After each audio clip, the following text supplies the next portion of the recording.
Après le temps pascal, dont le point culminant a été la fête de la Pentecôte, la liturgie prévoit ces trois solennités du Seigneur. Aujourd'hui, la Très Sainte Trinité, dimanche prochain, la fête du Corpus Domini ou la fête Dieu. Et enfin, le vendredi suivant, la fête du Sacré-Cœur de Jésus. Chacune de ces fêtes liturgiques met en évidence une perspective à partir de laquelle on peut embrasser l'ensemble du mystère de la foi chrétienne. Respectivement, la réalité de Dieu un et trine, le sacrement de l'Eucharistie et le centre divin humain de la personne du Christ.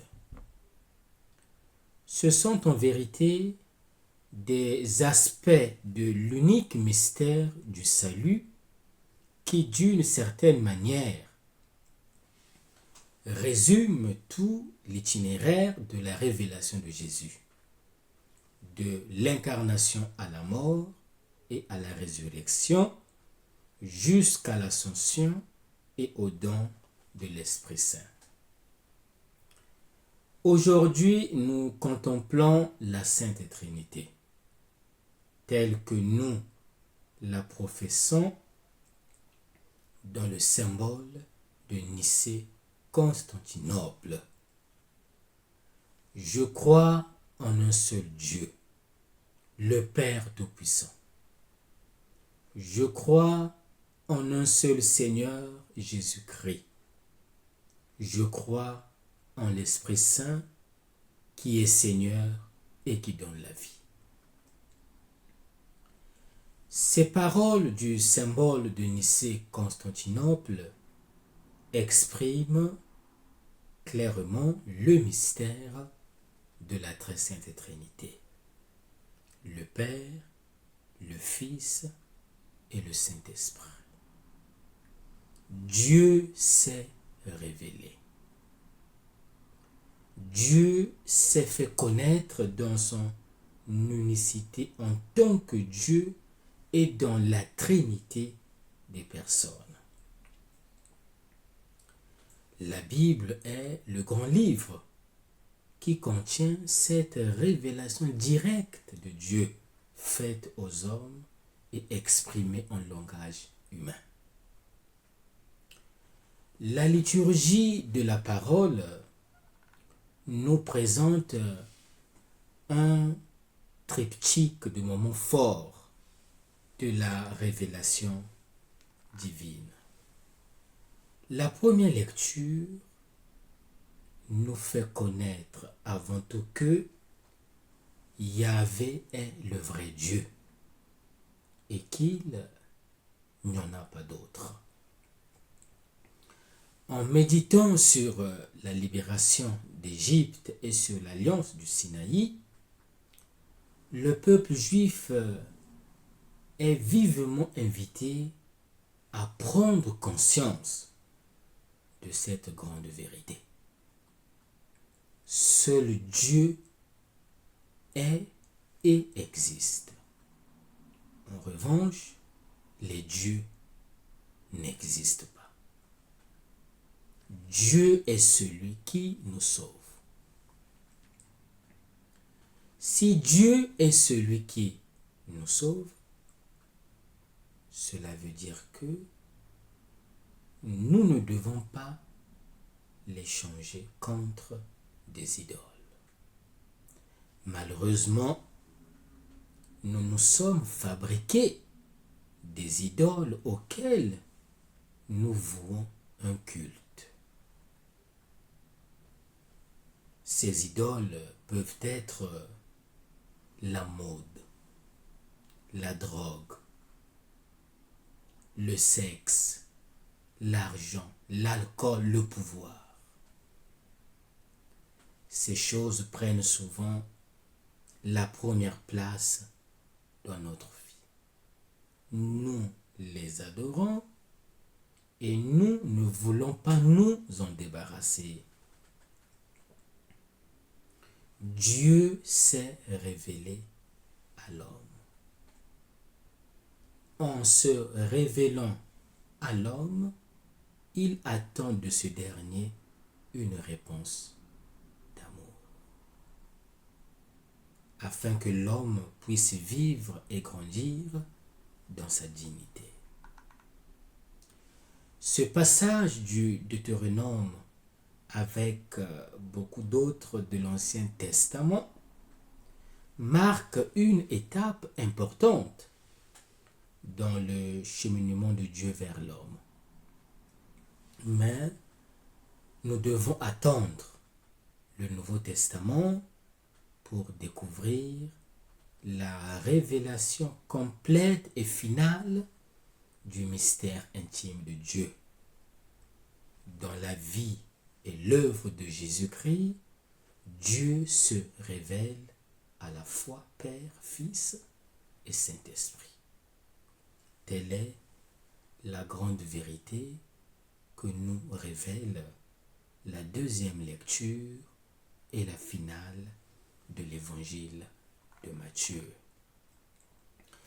La deuxième lecture est l'un des textes bibliques clés pour parler de l'existence chrétienne, marquée par la relation personnelle et communautaire avec les trois personnes divines. L'ordre dans lequel elles apparaissent dans le texte, Esprit, Père, Fils, est révélateur, car il confirme le point de vue de l'expérience chrétienne. Celle-ci est conçue comme une existence en tant qu'enfant de Dieu et par conséquent héritier de Dieu. Le discours de Paul part d'une affirmation de base pour arriver à l'être. Ceux qui ont comme guide l'esprit, ceux-ci sont fils du Père, comme ceux qui sous la direction de Moïse sont passés de l'esclavage à la filiation. Le Dieu biblique ne veut pas d'une communauté enfermée dans ses privilèges. Il est le Dieu de la mission universelle. La péricope évangélique est le texte classique. Elle clôt et elle ouvre le premier évangile. Littéralement, cette péricope se présente comme un récit d'apparition après Pâques, dans le cadre d'une intronisation et d'une exaltation céleste. Ce passage se compose d'une introduction narrative et d'un discours de Jésus. Le verset 16 conduit les 11 en Galilée, et plus précisément sur la montagne. Les 11 voient Jésus ressuscité, ils le reconnaissent et se prosternent. Cependant, certains doutent, comme le veut le scénario des manifestations pour souligner l'objectivité de la présence du ressuscité. L'intervention de Jésus fait autorité parce qu'il jouit d'un pouvoir qui lui a été accordé par Dieu. Avec ce pouvoir, il étend la mission de l'Église à un horizon universel.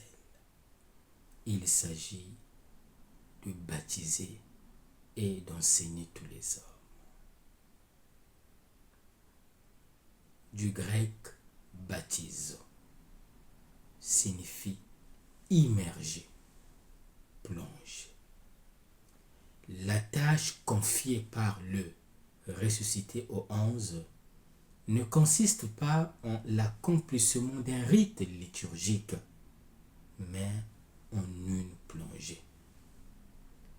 Il s'agit de plonger les croyants dans un événement salvifique qui rend possible une nouvelle vie de relation avec Dieu. La nouvelle identité de Dieu est celle du Père, du Fils et de l'Esprit Saint.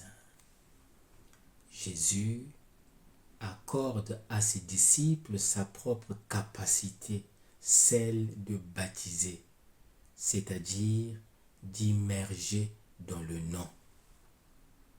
L'expression dans le nom n'est pas une formule liturgique. En Orient, elle veut dire dans la personne.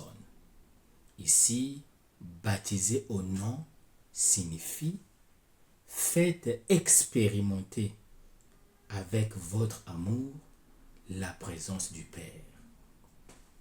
Le Père est celui qui crée. Le Père est celui qui communique la vie. Faites expérimenter avec votre amour la présence du Fils.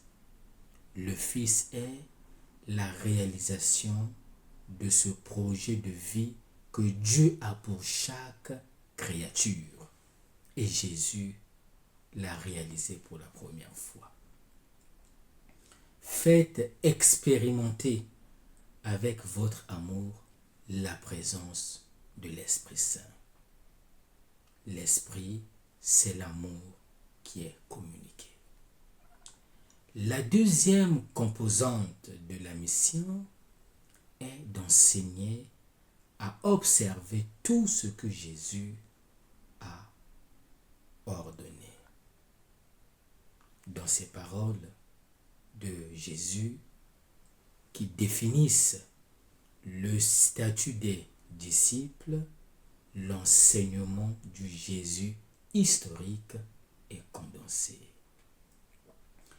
La mise en œuvre complète et fidèle de l'enseignement de Jésus est la condition pour appartenir à la communauté messianique et en fin de compte être reconnu comme ses disciples.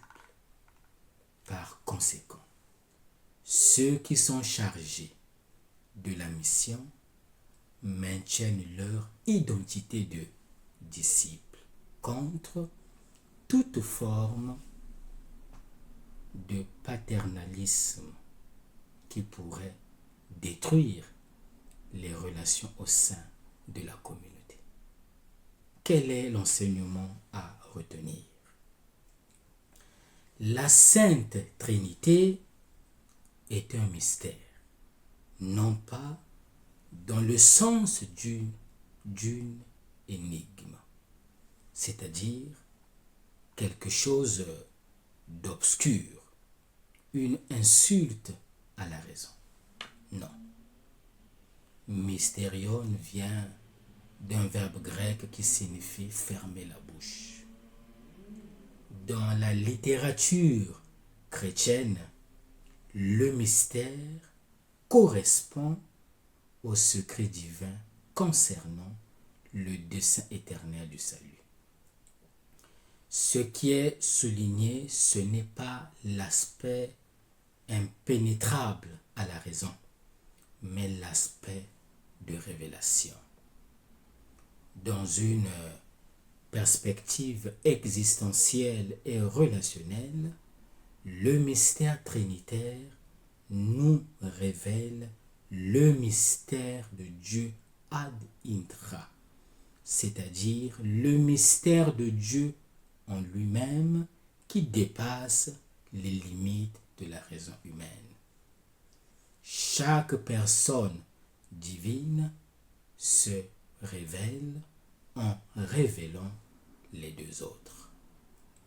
Par exemple, le Père se manifeste lorsqu'il proclame que Jésus est le Fils bien-aimé et envoie son esprit sur lui. Le Fils se manifeste lorsqu'il invoque le Père avec le doux nom d'Abba et le loue en exultant dans l'esprit. À quoi nous convie cette célébration? Cette célébration contient deux invitations. La première, il s'agit de découvrir que les trois personnes divines vivent en harmonie, vivent en communion. Les trois personnes divines prennent l'initiative d'impliquer les hommes dans leur amour. La deuxième invitation est la suivante. Laissez la Trinité envahir notre vie. Pensons au signe de la croix, au nom du Père et du Fils et du Saint-Esprit qui ouvre et clôt toute prière. Pensons aux gloires au Père et au Fils et au Saint-Esprit. Pensons au credo. Je crois en un seul Dieu, le Père Tout-Puissant. Je crois en un seul Seigneur, Jésus-Christ. Je crois en l'Esprit Saint qui est Seigneur et qui donne la vie. Nous sommes aussi baptisés au nom du Père et du Fils et du Saint-Esprit. Nous sommes donc appelés à nous laisser entraîner dans l'amour trinitaire. Le Père est le peintre. Le Fils est le modèle selon lequel l'homme est peint. Et l'Esprit Saint est le pinceau avec lequel l'homme est peint dans la création et la rédemption. En un mot, le Père est le peintre, le Fils est la main, l'Esprit est le pinceau. Le Père, par l'Esprit, façonne dans les cœurs les sentiments du Fils. Laissons-nous saisir, conduire, guider et transformer par le Père qui veut nous rendre semblables à son Fils et que l'Esprit Saint qui est le doigt de la droite du Père dessine dans nos âmes les traits du visage du Père et du Fils. L'amour de Dieu, dans sa dimension trinitaire, veut être le modèle des familles et de notre société. Que nous reste-t-il à faire? Il ne nous reste plus qu'à conjuguer deux verbes, rejeter et devenir. Rejetons tout égoïsme et devenons l'image authentique d'un Dieu qui est relation et communion des personnes. Bonne fête à tous.